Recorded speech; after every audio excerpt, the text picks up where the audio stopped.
Ang Marianas Trench ay ang pinakamalalim na lugar sa karagatan na malapit sa Pilipinas na may kahindik-hindik na lalim na 13 kilometro. Meron itong 200 o higit pang uri ng hayop na kadalasan ay puro nakakatakot. Sa kabuuan, mula sa isda na gumagawa ng sariling liwanag hanggang sa isdang may pinakamahabang ngipin sa buong mundo, ay narito ang mga nakakatakot na bagay na nadiskubre sa Mariana Trench. Mga misteryosong tunog.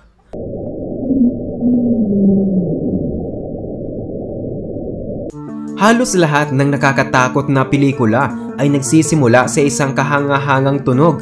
Ang paglalakbay sa misteryosong lugar ay nagsisimula sa Mariana Trench, ang lugar na nagtatago ng napakaraming sikreto. Noong 2014, nakunan ng mga mananaliksik sa karagatan ang isang misteryosong tunog na nagpadama ng takot sa komunidad ng ocean exploration. Ang misteryosong tunog sa ilalim ng karagatan ay tinatawag na The Bloop, isang pangalan na perpekto para sa misteryosong karakter at pinagmula nito.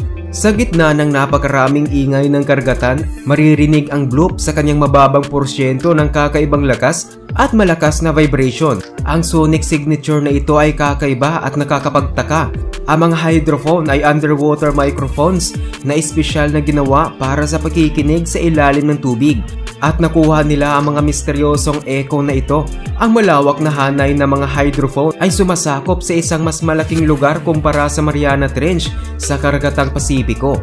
Ang misteryoso at kahanga-hangang lawak na maririnig ay kakaiba. Ang lakas ng tunog ay sobrang malakas at may kakayahang marinig sa layong humigit na 4,000 kilometro. Ang ganitong kalaking saklaw na pag-transmit ay nagbibigay dahilan sa katanungan kung ano nga ba ang nakatago sa madilim na bahagi ng Mariana Trench. Ang tunog ba ay nagmula sa dambuhalang halimaw o dulot ng malakas na lindol ay nananatiling misteryo hanggang ngayon.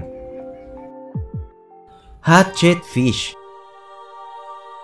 Habang pababa tayo patungong Mariana Trench, ay mas lalong lumalakas ang ating imahinasyon kung ano ba ang misteryosong bumabalot sa rehiyong ito. May grupo na nakakatakot na isda ang naninirahan sa walang hanggang kadiliman. Sila ay nag-evolve upang magkaroon ng nakakakilabot na hitsura at upang mabuhay sa napakadilim na mundo. Ang evolusyon ang daan upang mabuhay at mag-evolve ang mga hayop sa kabila ng kakulangan ng liwanag. At isa na dito ang fangtooth fish. Ang isdang ito ay nagtataglay ng napakalaking bunganga at matatalim ng ngipin. Sila ang isa sa kinatatakutang hayop ng Mariana Trench. Ang hayop na ito ay tinatawag na hatchet fish. May kakaibang hubog ng katawan at nakaka-adapt sa madilim na lugar sa pamamagitan ng photophore organ na naglalabas ng kanyang sariling liwanag. Ang tila alien-looking na anglerfish ang nasa pangunahing listahan ng mga nakakatakot na nilalang sa Mariana Trench. Ang nakakatakot na predator na ito ay kilala sa kanyang bioluminescence lure, isang kakaibang organ na naglalabas ng liwanag mula sa kanyang noo na ito ay ginagamit bilang pantaboy ng mga predator at upang makaakit ng mga biktima. Habang patuloy na iniikot ang paglalakbay sa ilalim ng Mariana Trench, ay dito naninirahan ang isa sa kilabot ng karagatan. Pangatlo sa ating listahan ay isang hayop mula sa kailaliman na tila isang bukod-tanging halimaw. Ito ay walang iba kundi ang viper fish. Pangalan pa lang ay nakakatakot na. Ito ay tinuturing na isa sa pinakakilabot na nilalang na naninirahan sa kailalimang bahagi ng Mariana Trench. Ang nilalang na magbibigay sa iyo ng kaba ay nagtataglay ng malalaking pangil kasabay rin ang panga na bumubuka ng 90 degree. Isipin mo kung gaano kalaki ang kanyang bunganga kasabay rin ang mga matatalim na pangil. At ang haba nito ay katulad sa haba ng utak ng isda. Kapag lalapain na ang kanyang biktima ay siguradong hindi na ito makakawala pa dahil sobrang higpit ang pagkapit ng mga matatalim na pangil. Bukod dito, ang viper fish ay nagtataglay rin ng bioluminescence na abilidad at kayang mag-adapt upang mabuhay sa matinding temperature sa ilalim. Dombo Octopus. Sa ating paglalakbay patungo sa Mariana Trench, ay suriin naman natin ang Dombo Octopus. Maaaring malilito ang mga tao sa unang tingin dahil sa kakaiba nitong hitsura. Malamang ay iisipin na ang hayop na ito ay isang maliit at hindi mapanganib na nilalang. Kahawig nito si Dombo na isang elepante, ang sikat na karakter ng Disney. Ang Dombo Octopus ay tila isang kaakit-akit na hayop sa unang tingin. na ang bawat gilid ng kanyang ulo ay parang tenga na katulad sa malalaking tenga ni Dumbo. Sa katunayan ay napakaliit ng hayop na ito na gusto mo pang yakapin dahil sa napaka-cute nitong hitsura. Gayunpaman ay huwag nating paniniwalaan ang nakikita natin. Mukha mang mabait kumpara sa ibang hayop. Ang inosenteng nilalang ay nagpapakita ng kanyang tunay na kulay sa tuwing makakaramdam ng takot o panganib. Dumodoble ang kanyang laki sa tuwing manganganib at bilang defense mechanism laban sa mga predator. Ang kailaliman ng Mariana Trench ay may napakaraming magagandang tanawin, subalit kaakibat din ito ang mga hindi kaaya-ayang bagay. Giant Sea Spider. Sa kalahating bahagi ng ating pagsusuri, natuklasan natin ang ilang nilalang sa Mariana Trench na siguradong magpapagulat sa mga tao. Ang Giant Sea Spider ay ang ikalimang pinaka-nakakatakot na nilalang sa ating listahan. Ito'y nasa gitna ng kahanga-hangang buhay ng karagatan at kinatatakutan ng ibang hayop. Ito ay walang iba kundi ang gagamba. Kung takot ka sa mga gagamba sa lupa, ay siguradong kikilabutan ka rin kapag malalaman mong may gagambang namumuhay sa ilalim ng dagat, lalo na ang tinutukoy kong Antarctic Sea Spider, isang uri na kumikilos na parang alien. Tulad sa pangalan nito, ang Antarctic Sea Spider ay isang halimaw kumpara sa ibang gagamba. Ito isa sa pinakamalaki sa kanyang uri dahil ito ay maaring lumaki ng hanggang 10 pulgadang diameter na mas malaki kumpara sa ibang gagamba sa lupa. Ang mga sea spider ay madalas makikita sa lupa ng karagatan habang umaaligid upang maghanap ng kanyang bibiktimahin. Ang isa sa nakakatakot sa gagambang ito ay ang kanyang mahabang galamay na napakatalim. Ito ay sumisimbolo ng hindi maipaliwanag na takot. Ito ay isa sa halimbawa na magbibigay sa iyo ng diin kung gaano kakonti ang nalalaman natin tungkol sa karagatan ng Mariana Trench. Barrel Eye Fish.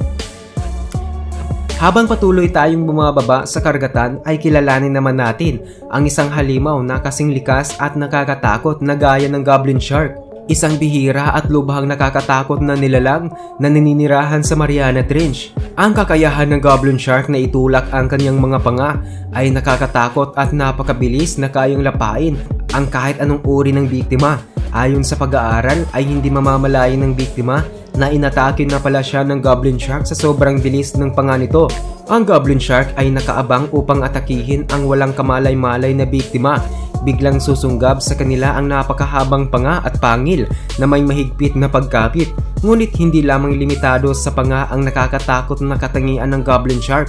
Ang kanyang balat ay nagtataglay ng transparent na katangian na magbibigay sa kanya ng isang hindi pangkaraniwang hitsura. Ang kakilakilabot na transparency ng nilalang na ito ay sobrang kakaiba. Isang hindi karaniwang hayop na magbibigay sa iyo ng bangungot at nakakatakot na karanasan sa ilalim ng Mariana Trench. Ang Goblin Shark ay walang dudang isang mahalagang karakter sa kasaysayan ng Mariana Trench. Barrel Eye Fish. Ang Barrel Eye Fish na kilala rin bilang Spookfish dahil sa kakaibang hugis ng mata nito ay isang kakaibang nilalang na sumasalungat sa mga inaasahan nating buhay sa Mariana Trench. Ang ulo nito ay transparent na siyang nagiging kakaiba sa mundo ng mga hayop. Ang transparent na bahagi ng ulo na to ay may mahalagang papel upang mabuhay. Ito ay nagbibigay proteksyon sa mata ng isda. Ang mga mata nito ay sobrang sensitibo sa liwanag na kung saan ay makikita nila ang anino ng biktima kahit sa pinakamalalim na bahagi ng karagatan. Ngunit hindi lang ito kakaiba. Ang mga mata ng Barrel Eye ay maaring umikot sa loob ng utak kapag kinakailangan, tulad ng kapag gusto nitong hulihin ang biktima. Ang inobasyong ito ay basihan para sa isang lubos na hunting strategy upang mabuhay sa pinakamadilim na bahagi ng dagat. Ang Barrel Eye Fish ay ang isa sa inhabitant na naninirahan sa misteryosong mundo. Ang kakayahang mag-angkop at magtagumpay sa pinakamahigpit at pinakamadilim na sulok ng ating planeta. Polusyon ng plastic. Ang huling natuklasan natin ay hindi galing sa anyo ng isang nilalang, kundi mula sa isang kahindik-hindik at masusing karumal-dumal ng polusyon ng tao. Ang huling bagay sa ating listahan ay hindi isang nakakatakot na nilalang sa malalim na karagatan, kundi isang kakilakilabot na tanawin ng basura at mga plastik na nagkalat sa ilalim ng Mariana Trench. Ang pagkakaroon ng ganitong basura ay nagpapalakas sa atin na muling suriin ang trench. Bukod sa mga basura ng mga tao, ang napakalamig na bahagi ng mundo na ito ay kilala sa kanyang kahanga-hangang pisikal, isang kabigha-bighaning yugto sa kasaysayan ng ating karagatan. Ang discovering ito ay patunay sa kalupitan ng tao. Ang inaasahan nating maganda at nakakamanghang tanawin ng Mariana Trench ay nababalutan pala ng mga basura. Ang nakakalungkot na realidad ng polusyon ng plastic mula sa mga shopping bag hanggang sa mga lata ng soda ay nakatambak sa Mariana Trench. Literal na walang dako sa Earth na kung saan ang mga tao ay hindi nag-iiwan ng kanilang maruming bakas. Ito ay isang mahigpit na paalala kung gaano karaming pinsala ang ginagawa natin sa planeta. Ang nakakagulat na natuklasan ay nagpapakita na tayo pa rin ang pinaka-nakakatakot na nilalang sa ating planeta.